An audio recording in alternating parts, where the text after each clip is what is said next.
الرحيم. باب الدليل على أن الخمس لنوائب رسول الله صلى الله عليه وسلم. ومغا جزيات مختلفة بين أهل السنة والشيعيين داغی په تاییداتو کې د اهل سنت امام بخاری رحم الله لګیدل دي چې مال د انبیاء علیهم السلام دا میراث کیږي نه. نو دې باب کې دا ثابتې چې هغه خمسه فان لله خمسه دا لنوائب رسول الله صلی الله علیه وسلم دا د حوادث د نبی اسلام لپاره او چې د باندې حادثه او نازلې راځي او دارنګ دار مساکینو د پاره و ایثار النبي صلی الله علیه وسلم علی الصف والارامل حين سالته فاطمه. ومغه وخت چې د مبارک حیات دی نو اثبات د دې خبرې دی باب کې کیږي چې غره کړي نبی علیہ السلام علی الصف والارامل. ارامل لون سړی تم وایي او پیغله جنې تم وایي چې خاوند نه لري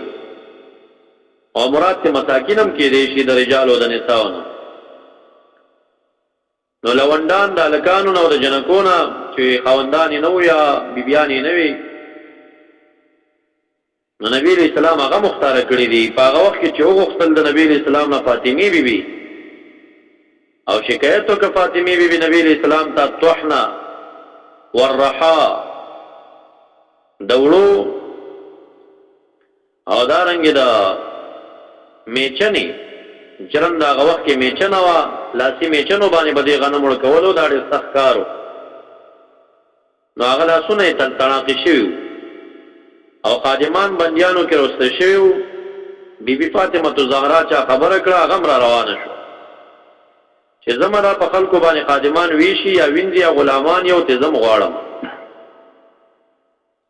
ما د پاره بدا میچنه چلی. اتفاقا چې داراله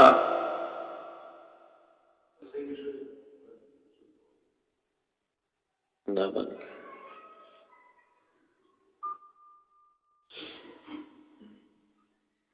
نوای چې اگر آل نو رسول الله مبارک دغه وخت کې نو عائشہ بیبي ته خپل شکایت وړاندې کا چې دا نبی اکرم صلی الله علیه وسلم ته زما د درخواست وړاندې کړي. کله چې نبی علیہ السلام راغی عائشہ بیبي عرض وکړه چې فاطمه الزهرا راغلی و دا خبره. رسول الله مبارک ما خوستن دی واپس روان شه هغه پریوتی دي او ورغه هغه اراده لري چې قیام ورته وکي یا تعظیما یا للقاء. نبی اکرم صلی الله علیه وسلم اشاره ورته کوي کې نه یا ما کمبل کې دی مبارک مخفي غزي او هغه ته نصیحتونه کوي او ورته الفاظ خای چې تاسو دا وایي د آخرت په لحاظ تاسو ډېر مفید دی. هغه ته اشاره کوي چې فاطمی بیبي شکایت کړي و طحنا والرحا ايخدمها چې خدمت کې ورکې دی لره من السبي د بندیانو نه فوکرها الى الله. نبی علیہ السلام هغه اوس پر الله تعالی لره او مختار کړ په مقابل لاغي کې اهل صفا او ارامل. یعنی دا په حیات د نبی اکرم صلی الله علیه وسلم کې دا طرز طریقو بعد د وفات د نبی اسلام نه علی بیت تصور کړی شي او نور ته څوک تصور کوي دا ظلم نه دی. ځه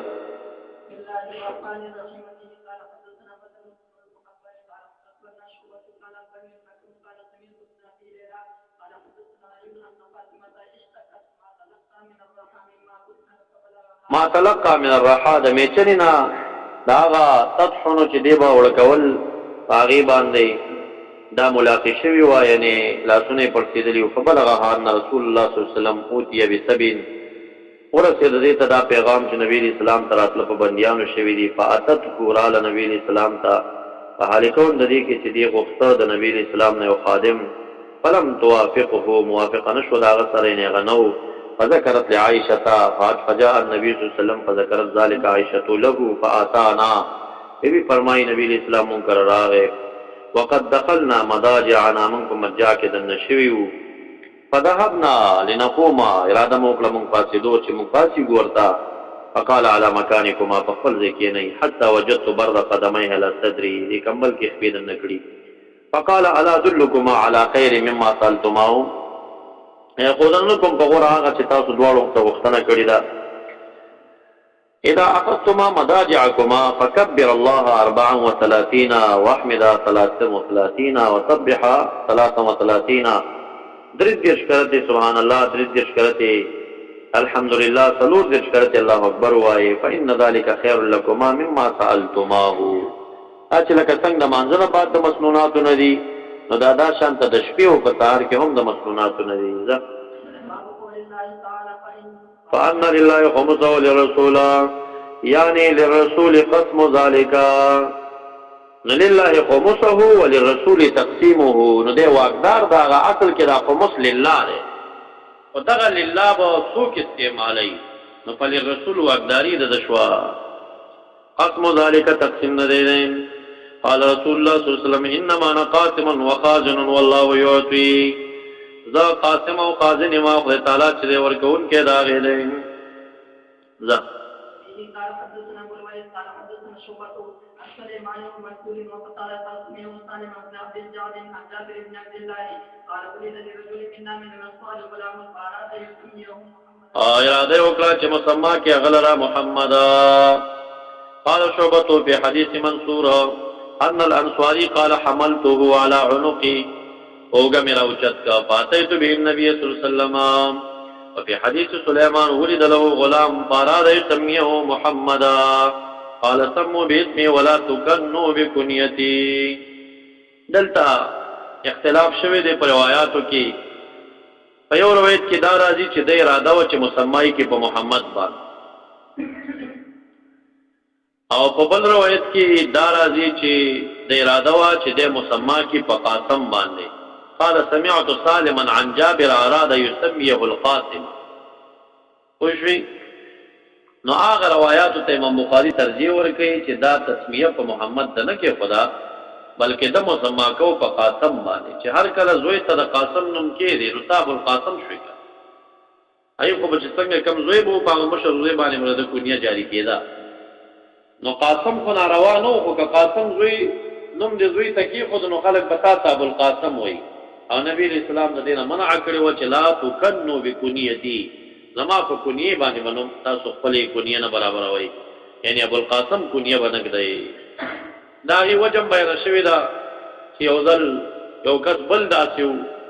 چې هغه ابو القاسم چا ورته आवाज وکړ نبی اکرم صلی الله علیه وسلم مخ ورواړو او هغه بل څوک مقصدو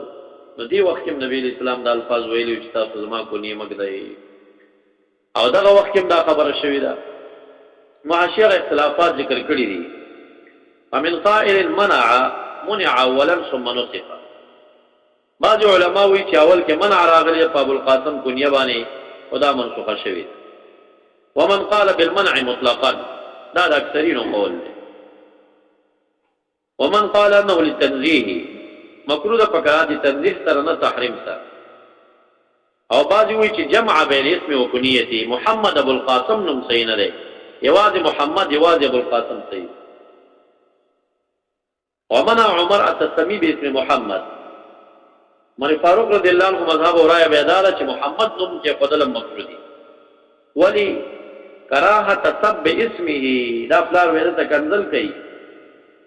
محمد نومي واغه ته کنزل کوي بیا دې کې به د بيد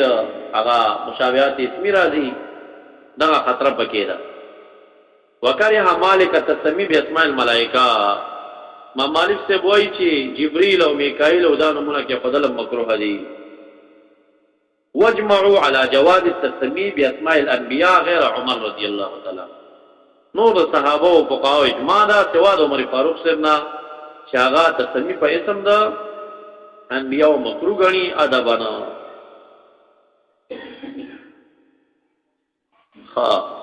نو وای ولا تکنو بکنیتی فإني انما جعلت قاسما اقسم بينكما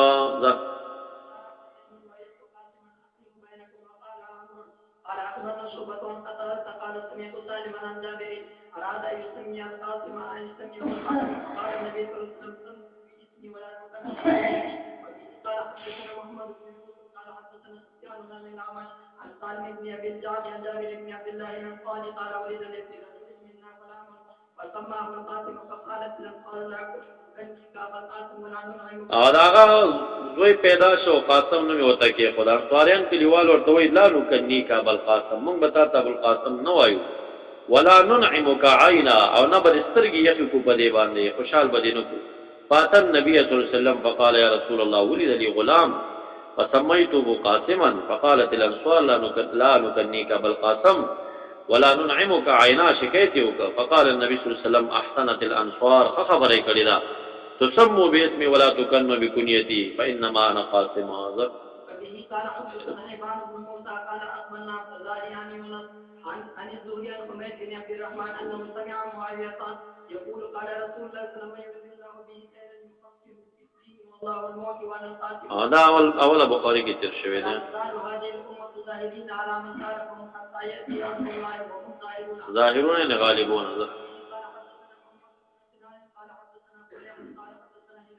عن عبد الرحمن بن ابي عمرو عن ابي هريره رضي الله عنه ان رسول الله صلى الله عليه وسلم قال ما اعطيكم ولا امنعكم انما انا قاسم ادعو حيث امرت. ما اعطيكم ولا امنعكم صدركم نا غنائم وغيرها تقسيمنا ولا امنعكم ولا تمنعكم بلکہ بل نوركم چاہتا انما انا قاسم ادعو حيث امرت چرته چې ماموري ما الا اعطي احدا ولا امنعه الا بامر الله.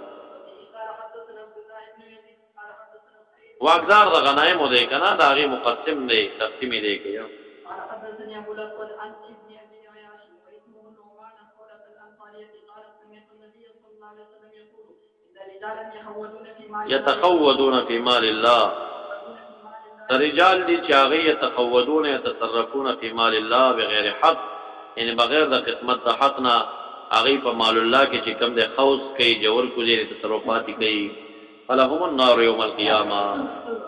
اصل کې تصرف عام نه په قسمت او غیر سره دي کې موافقت د باب شباب قول النبي صلی الله علیه وسلم وحلت لكم الغنائم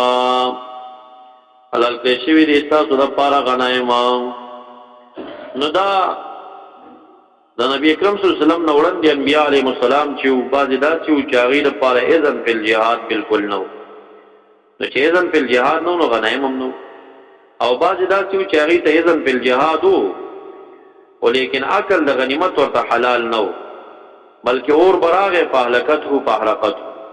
راغون به کور براغه لمبه باندې هغه ټول وسوځول دا به دلیل د قبول د جهاد د دیو کور باندې وسوځول نو دې کې به غلول شوی. دا یواز دا امت چې دې لپاره غنایم چې کوم دي دا حلال شوی دي دا د نبی اسلام خصوصیتو او علامه عینی دا ذکر کړی دی چې دا ولی دوی ته غنایم حلال شوی او هغه ته نه وای ځکه اخلاص چې کوم دی امت کې دی نو دومره هغه امت کې نو هغه ته غنایم حلال کړی وینو وصلو کې به چې یو فیصدی هم مخلصین په جهاد نه ټول به د غنیمت لپاره جهاد کوله نبی او پکې مخلصین نه وي د جهاد پیدا بځای شوی و هغه باندې دا حرام کړل عقل ده چې منع کړل د دین نو هغه جهاد ته محضا وخالصتا لله تعالی هر چې دا امت دی نو دي کې مخلصین او زیات دي نو چې زیات دي که هم غنیمت حلال دی کسب د مجاهدینو کې نسبت د غنیمت د پر جنگيږي خو نسبت خالصتا لله پیدا کیږي پکې نو په دې وجه ته دا حلال شو. ها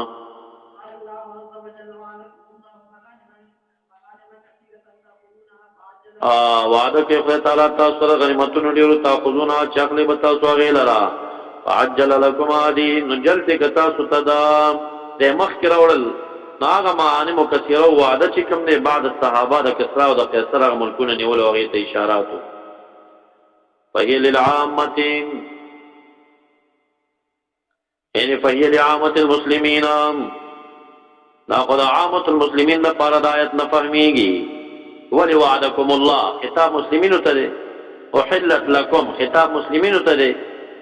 نو دا په دې جزئیه کې د آیت چې د مجمل دی چې دا په دې عموم پاتې دی حق پکې د کل مسلمینو دی که فقط د مجاهدینو دی نو د دې مجمل تبینو کا نبی علیہ السلام حتی یبینه الرسول صلی الله علیه وسلم چې دا فقط د مجاهدینو دی دې کې عام مسلمین حق نه لري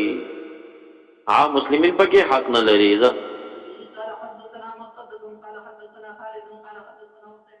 عامر مولى الباري عن النبي صلى الله عليه وسلم قال خير ما قوم في نواسيها الخير والاجر والمغنم الى يوم القيامه. الخير الاجر والمغنم الى يوم القيامه دا تر شوی د مغنم کې مطابقت ده.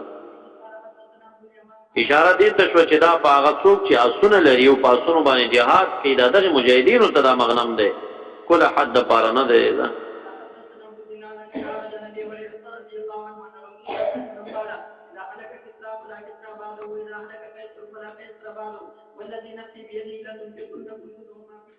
فی سبیل الله نه اخذ خاص خبر جهاد سره کوزه کړه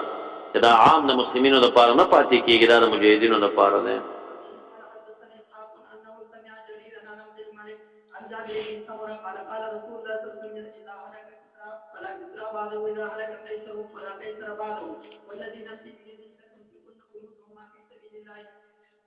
قال حدثنا محمد بن سنان قال حدثنا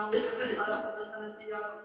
قال حدثنا يزيد الفقيه قال حدثنا جابر بن عبد الله قال قال رسول الله صلى الله عليه وسلم وبه قال حدثنا اسماعيل قال حدثني مالك بن انس بن عبد الله عن النبي رضي الله عنه ان رسول الله صلى الله عليه وسلم قال تكفل الله لمن جاهد في سبيله ضمانت کړه خدای تعالی لمن جاهد في سبيله لا يخرجه الا الجهاد في سبيل الله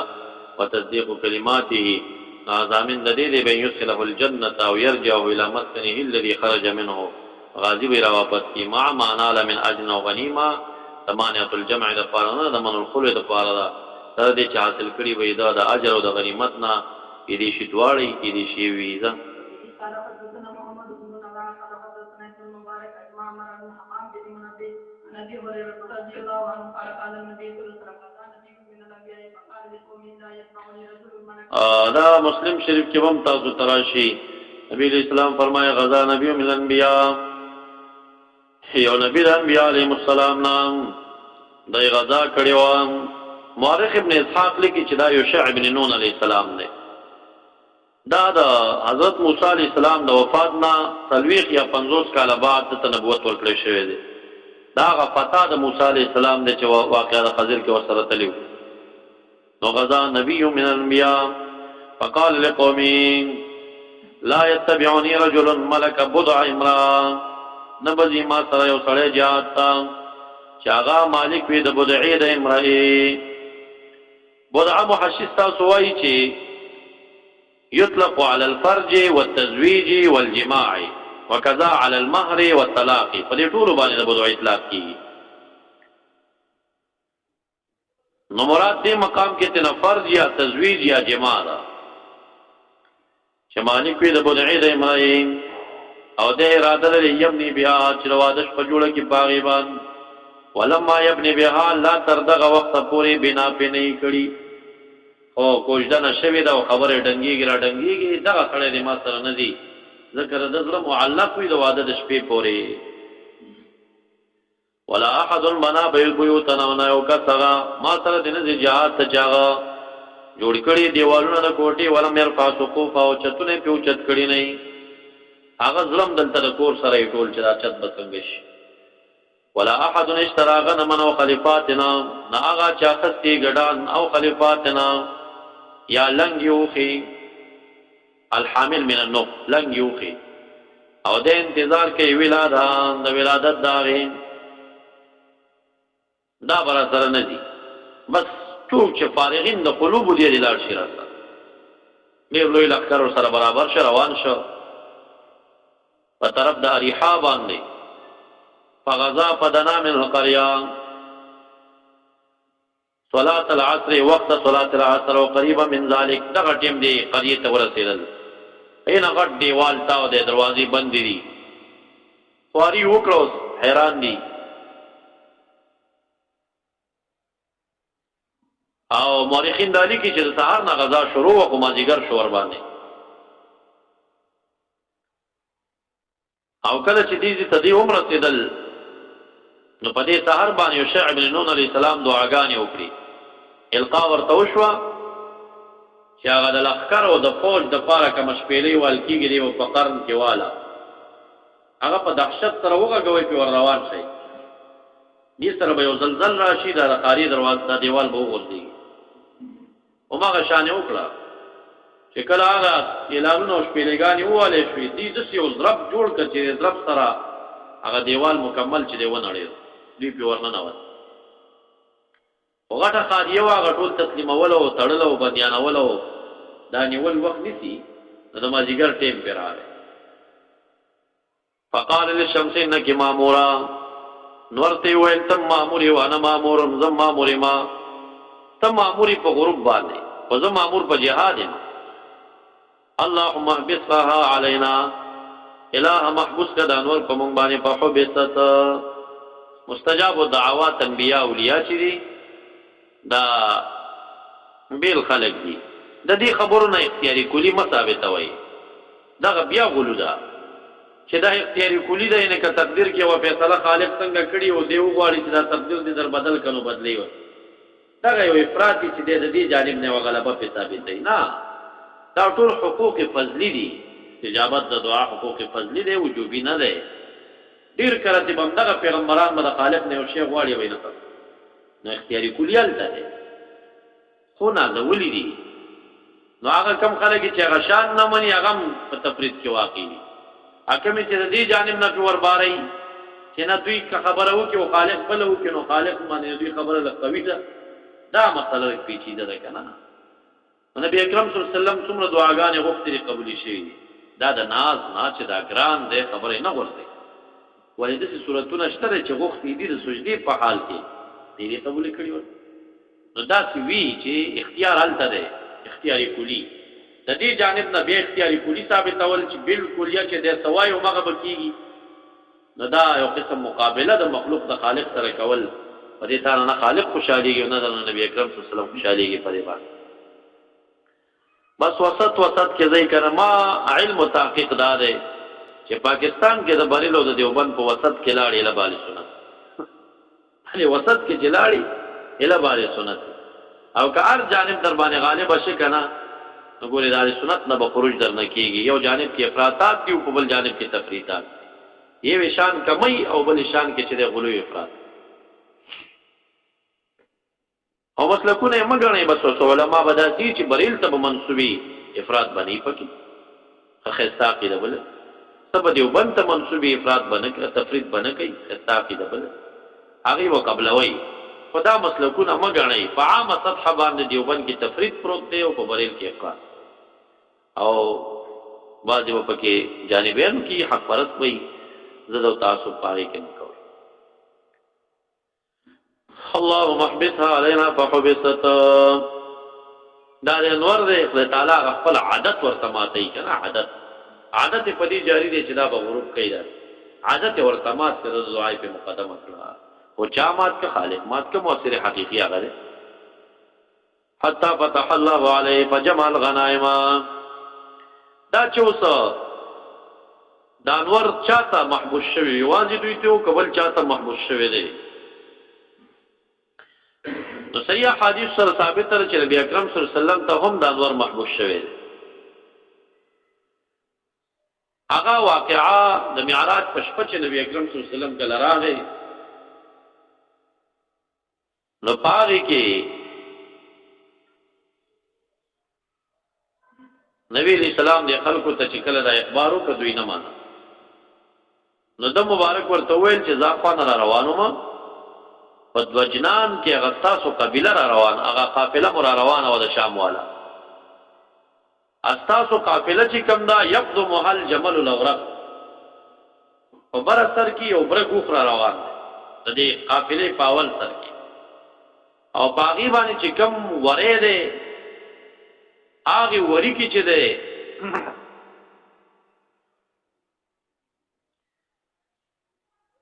دا دو بوجونه ور باندې دي یو بوج تور ده او دویم بوج چې ده هغه برک ده نو که تاسو ما دا واقعا نه مانی زر عالم په لار باندې روانو ما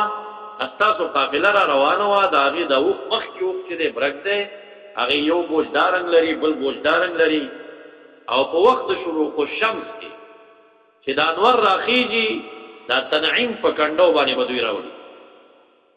دی ورازي نو دا وخت چې راغی کله نو ټول خلک د غرونو باندې راختلي دي د نبی اکرم صلی الله علیه وسلم دا دلیل وسوشتي کوي او نبی اسلام مقصد پدې کې دا ورځ وا یعنی دی ورځ د انور په پریوته نه چې دا برخکار کیږي پرې کندو هغه ولار دی په صدا سے زوال راځي او دا چې تیموزي ما جګر او راخکارانه ډېر خوشاله دي چې دا اوس ورته وایي چې ګوره دا خو آیا اعظم بالله نسبت ته کې زه ورته وکړم یاسه دلته نبی اکرم صلی الله علیه وسلم دعا وکړه چې الہ دا انور مامور دې په غروب باندې او ما دې خلکو ته هغه کړي چې دا بنن را رسیږي پرې کټنو مرضی دا ترغیب پورې ودرو تر سوچ را قافله دوجنان را رسیدلې نه بس نور مقه ځای کې کله ودرېده او غروب ته نږدې شوی ودرېده هغه قافله په تنعیم کنده او راخاره شو د نبی اسلام خبره صداقت ته ورسېده نو دا د نبی اکرم صلی الله علیه وسلم د پاره دا معجزه ثابته ده دارنګه په ماجیګر کې دا اورز د خندق باندې د خندق اورز باندې نبی اکرم صلی الله علیه وسلم د پاره دعا یې کړې و د انور ودرېدلې و هغه منځونه پکې شي او دارنګه دا موسی علیہ السلام د پاره تاخير د طلوع الفجر راغلی یو سړی د شپې ولېږي چې فلانی د کتابوت پروت دی دا براوچته او چې رانا نه مخکې دروچت کړي وې در باندې خلک خبرې نو دې چې هغه ته سورسیږي په دوانه رانا شو نور پر راخته نو موسی علیہ السلام دعا وکړه چې الہ زم مامور په جهاد او په دې کار باندې دا نور مامور دې په طلوع باندې دا طلوع رستو کا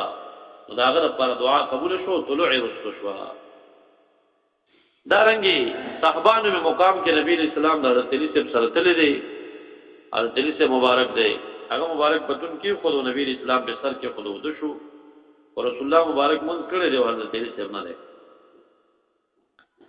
اوس دی وی کزه مون ته پاسېګه ما او ته توای ما خو به خرابېږي ادب پس غلې پاتې دي کې نور غرغړو ته نږدې دی چې نبی اسلام را بیدار شوی ما په مون نه دی کړی یو د دعا وکړه چې تم ماموري او د مامور په صلات باندې د الہ د امون ورته اللهم احبسها د امون ورته د انور ورته په دې ځای باندې ودروا نو هغه نور په هغه ځای باندې ودرېد او د مبارک امون پکې وکړه دا د حضرت علی صاحب کراماتونو څو غني او دا د نبی اسلام معجزات د دعا وکړي دا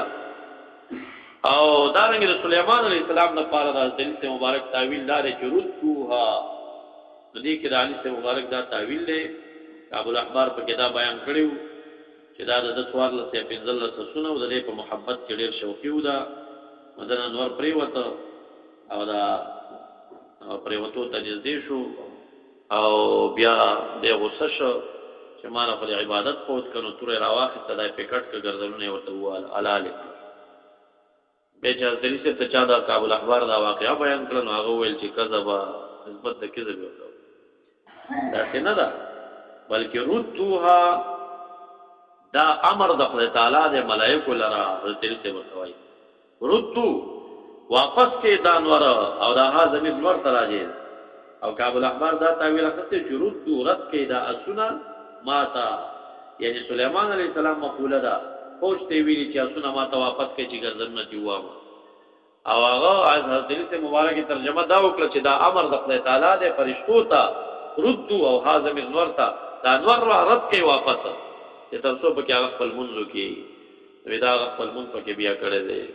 هغه تم دا واقعا ثابت شوی دا بهر حال استجابت د دعا معجزه او کرامت دا د انبیاء او اولیاء لپاره ثابت دي او مثل د دې امور چې نور د طلوع کې تاخير پیدا کی یا د خروج کې په غروب کې تاخير پیدا کی د دعا قبول شي خدای تعالی دا ټول نظام چې کوم دی خلک د نظام تابع کړی دي او دا ټول نظامونه بیرته د اولیاء او د انبیاء تابع کړی دي تاغیر لپاره چې دعا قبول شي ارته کې ورته تعطیل راولي او دا د دوی ناز دی او شان دی او فرق دی په عام خلکو په من وای جاءت يعني النار لتاكلها فلم تطعمها فقال ان فيكم غلولا فتاسو کی چې کوم نه خیانت دی په مال غنیمت کې نو بیا دې کې زما سره من کل قبیله رجل هر سره د لاس وروړي فلذقت يد رجل بيده دا زعما د قوم راغون کړي نو ټچ کل لاس دیو سړی بيدی لاس بل سرا فقال فيكم الغلول تاسو قبيله کې غلول له فلتبايعني قبيلتك هر قبيله حد راضي وسه فلذقت يد رجلين وثلاثه بيده فقال فيكم الغلول دا طلاق د ټک سره چې کوم دی هغه تفاهم شوی دی دا اشیاء ټول د امور د غیب نه دي الله تعالی حضرت یوشع بن نون علیہ السلام ته دغه وخت کې په دې سره د علم ورکړی دی دینه دا فهم کیږي زمونږ والد ګرامی ته هم دا کشف شته دی فراست دغه ونقع و یصدا هغه مو چې ماته څوک کله لاس راکي د لاس د ټک سره چې کله هغه خلو کوځي نو 24 غنټو کې چې کوم اعمال صحیح ای کړي نو هغه داسې د پاٹ په شکل باندې مخې ته راشي تېر شي دې سړي دا کار کړی دا کار نو داسې کېږي صوفیو سره دا منحصر تر انبیاو نه دی دا اولیاو تم دا د فراست یوه نښه ده چې لاس څنګه ورکړي د لاس د ټک سره هغې ته پته ولګېږي دې سړي کې دا کار فلذقت ید رجل بیدي فقال فیکم الغلول دا فراست یو ډېره پراخه لمنه ده د څه ډېر اړخونه دي خوځو دا کشف دی د بدبویي راځي ورته د نیکانو خوشبویي راځي ورته او د سترګو رؤیت او کشف دا هم د فراست یو برخه ده تلقي بالقلب زړه کې خبره راشي همغه شانو خېږي رؤیای صالحه بل طرف ته شب جوړېږي ډېر اړخونه استجابت د دعا وغیره وغیره کرامات چې کوم پکې ښکاره کېږي دا ټول دي فقال فيكم الغلول فلتبايعني بقبيلتك فلذقت يد رجلين ثلاثه بيدي فقال فيكم الغلول فجاءوا برات مثل رات بقره من الذهب تسرو زرو د غوید سرم را غیرات له وکړه فوضعوها فجاءت النار فاكلتها ثم حل الله لنا الغنائم نبی علیہ السلام فرمائی را ضعفنا وعجزنا فحلها لنا علت دا بیان کا چې زمونږ عاجزی او ضعف او کمزوری او مسکنت ولید فحلها لنا باب الغنیمت لمن شهد الوقعه غنیمت بد چا د پاره دا چا د پاره وی شهید الوقعه چې په دی واقعي او صدمه د دشمن سره دی کې حاضر وي د نور په دې کې صبر خنوي دا محشش تاسویل دا مصنف عبدالرزاق د عمر فاروق سے خط ته كتب الى عمار ان الغنیمت لمن شهد الوقعه عن مالك بن زيد بن اسلم عن ابيه قال قال عمر لولا اكل المسلمين ما قريه لا تقسمتها بين اهلها كما قسم النبي لولا اخر المسلمین کباقی نور مسلمانان نوے نو فتح شی و قریه مگر تقسیم کړي بو اغاز مکه د قریه بین اهلیها کما قسم النبي صلی الله علیه وسلم خیبرا دا ټول ما پاوی باندې تقسیم کړي ولا لاغي حق دی محشد اعتراض ذکر کړی دی چې هر کله حق نو به ولې ورنه کوتا نو کې دي چې چا مجاهدین به رضا کړي په قیمت دا غي باندې امارت اسلامی او زیونی ولې شي قاریه ورته تعرض کې خودم خلک نه کنا جهاد او تعرض کې 2000 دي شي 3000 دي شي او جهاد روان دی بسته ازبکستان ونیول شو مثال پته و دا خو ډېر غټ ملک دی کنه دا په زرګونو کیلومتر حساب جوړیږي کنه نو پاغي کې بیا ته مجاهدین زر نفرې 2000 15000 لزرې دا په دې ټولو د ازمکه ته تقسیم کې څومره زیاده دوی ترسيږي ډېر لوی ازمکه دوی ترسيږي او دا حق د دوی دی چې دا دوی ته ورکول دي ها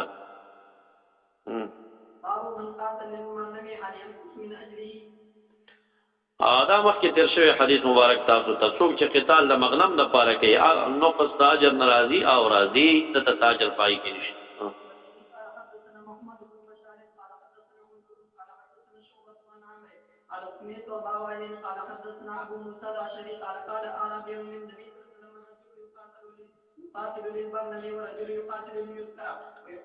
ليذكر يعني شجاعت عند الناس یاد کړئ ويقاتل يري مكانه چې خپل هغه مکان او خپل ځان ګوري چې زه څومره زړورې ما دې لپاره یو خلکو ته مکان خپل من فی سبیل الله فقال من قاتل تكون كلمه الله العليا فهو في سبيل الله مخکې تیر شوی دا باب قسمت الامام ما يقدم عليه تقسیم د امام هغه اشیاء لره چې راشي دلرا به پاره کې يخبا لمن لم يحضره پټو ساتي یو سیس پکې هغه چا د پاره چې دلته حاضر نه او غابان او یا غایبی د بلد ددنه ورته ساتي د اختیار د امیر دی خدا پس شي کې کم چې حق دا غره چې قوم او یا کفای وی چې په صلح نیولې شي او یا سي توفی و ترولې شي پای کې کولې شي دا نبی اکرم صلی الله علیه وسلم تقسیم کړی دی د قبا او باغ قبا کې یو قبای چې دا هغه مخرمه بن نوفل ته ساتلې ده او د دغه نه طبیعت نه ډېر تیز وو باندې سړی تیز دي کنه په بعضې خبرو باندې به غوسه کېږي نو نبي او ملک مو مشر مو نبی علیہ الصلوۃ والسلام د پاره و قبا پټه ساتلې و تقسیم نه بغیر چې کله دی راغی خپل زوی ور سره دی شیخ هم دی په دغه وخت نبی علیہ السلام او قبا راويستا او دا هغه مخ کی طرف دا تړی نه وي دا د سرو زروي او چې کله هغه ته خودنو دا سرو زرو اړه ور مخ کړي وته ورته وی چې دا می تا ته پټه ساتلې و چې مخ کې د دینه چې زبانه ترانه شي نو هغه طبيعت نه ډېر تیز او خاله تیز او وسنا کو نبی اکرم صلی الله علیه وسلم هغه رضا کو خوشاله کو دا اکریم کریم قوم دی او قوم عزت من عزت بتاسم کوي دا ملک او مشر دی شریعت کې دی عزت جایز دی کله چې کسرای فارس لور ونی ولې شو او دا راوستل شو د عمر فاروق سے خلیفہ د وخت دی ایران ونی ولې شو دی راوسته کسرای فارس لور لکه دې زمانہ کې چې د بوش او د اوباما لور دی ولي مجاهدین خدای خوشالي خبرې مدینه منوره ته چراوستنو دا چې کټونو کې وته بستری خوري کړی دی او د پاسه په باندې راکې نه ولیدا د دې کې عمر فاروق صاحب راغی چې وای قتل وی چې کوزه کیدا وای دا نو مجوسی د لوري تاسو لا دومره عزت ورکړې پاسم په دغه باندې کې نه ولیدا کوزه کیدا کله کوزه ولنو حضرت علی المرتضی راوړل شو ورته یا امیر المؤمنین قال النبي صلی الله علیه وسلم اکرم کریم قوم یو قوم عزت من مصف کوي تاسو می عزت کوي هل سمعتم من رسول الله ولذل دې ویاو چې واپس کېنه وي په دې باندې واپس بیرته پاکټ باندې کېنه ولا هغه د مشرک د لوی کافر لور وا خپل قوم کې عزتمند او تبع به نس پکې او دا خو به صحابي دی پاک انسان دی خو ملک دی مشر دی نبی اسلام عزت کړي دا کله کله مشایخ دا چې وو کې بیا صوفي ته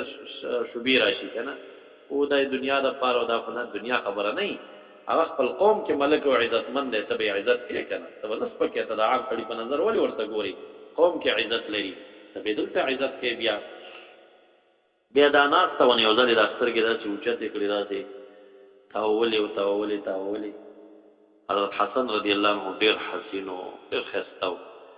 دې نور ته یو ځلو قتل وته ته دوه درې ځلو قتل چې وای قتل نو عمر فاروق رضی الله عنه فرمایل چې فراست حق ده کله چې ته خطا نشمنو دې جنې حضرت حسن خوښ شو دا مې د تور کړه دا به حسن رضی الله تعالی عنہ په نکاح کړی دا د کسرا بادشاہ لورخه دا هغه نو علت فارسیانو د ایرانیانو د محبت د اهل بیت سره هغه علما له سنت دا خي چې دا اصلا د اهل بیت مینا نه کوي دوی په زړونو کې وسم د کسرا فارس مینا ده او د کسرا بادشاہ لور د حضرت حسن سے بیبي او په دې رشتہ باندې دوی غنډي والی او طرف والی د ایران خلک چې کوم اصل علت پکې دا ده وای قال حدثنا عبد الله بن عبد الوهاب قال حدثنا حماد بن زيد عن ايوب بن عبد الله بن ابي قليك عن النبي صلى الله عليه وسلم هديه کراولې چې در پارات بیا قباګانی من دی باج دورې خم مزرره بالذهب چې تڼې لګولې شوی پاغي باندې د سرو زرو ازرار تڼې ته ویلې شي ښا فقسمها في ناس من اصحابي وعزل منها وجدا کړتنه وا د مخرمه بن نوفل لپاره فجاء قطراغ دا مخرمه دسر زوی د دې چې مسور بن مخرمه دی فقام على الباب فقال ادعوه لي دې زوی ته وی نبی اسلام راو غواړي ماته ملک ته بشکره ماته نبی اسلام راو غواړي فسمع النبي صلی الله علیه وسلم صوته आवाज او تورید فاخذ قبا فتلقاه بمخته وتروړه واستقبله بازراري او د دې اغا سرو زرو تڼي اړه ور مخامخ کا چاول نظر پر سرو زرو لګي فقال يا ابا المسور خبأت هذا لك يا ابا المسور خبأت هذا لك دا مې تفټه ساتلی وا په دې الفاظو کې خوشاله یغا وکانه فی خلقه شده او داغه په طبیعت کې لږ سختی او تیزی وا رواه ابن علیا عن ایوب وقال حاتم بن وردان حدثنا ایوب عن ابن ابي مليكان مسور بن مخرمه قال قدمت على النبي صلى الله عليه وسلم تابعه الليث عن ابن ابي مليكه اصل کې دا مخکې حدیث کې تاسو ګورئ عن عبد الله بن ابي مليكه نو دا مرسل لقا نو متابعت کړي دي رواه ابن علیا عن ایوب د دې حماد په دې ارسال کې متابع څوک دی د ایوب نه هغه ابن علیا دی دې دواړو دا مرسل ګرځولې دي لیکن دو سند نور دي چې حاتم بن وردان دی قال حدثنا ایوب دا ایوب یو شاګرد ابن علیا شو بل شاګرد حماد شو دریم شاګرد د چې کوم دی حاتم بن وردان دی او څلورم لیث څلورم چې کوم دی هغه متابع دی لیث د ایوب عن ابن ابي مليكه دا دو سند چې دی هغه دا مسور بن مخرمه مسند ګرځي او هغه دو سندو کې دا مرسل دی ابن ابي مليكه نو داول د ابن علیه روایت او د حماد بن زید روایت د مرسلات دی او دا رسو چې وای وقال حاتم بن وردان حدثنا ایوب عن ابن ابي مليكه عن المسور بن مخرمه نو مسند کې قال قدمت على النبي صلى الله عليه وسلم انبياء متابعت کړه د دې ایوب الليث عن ابن ابي مليكه چې هغه روایت د مسور بن مخرمه نه کړه دی مرسل نه دی ګرځولې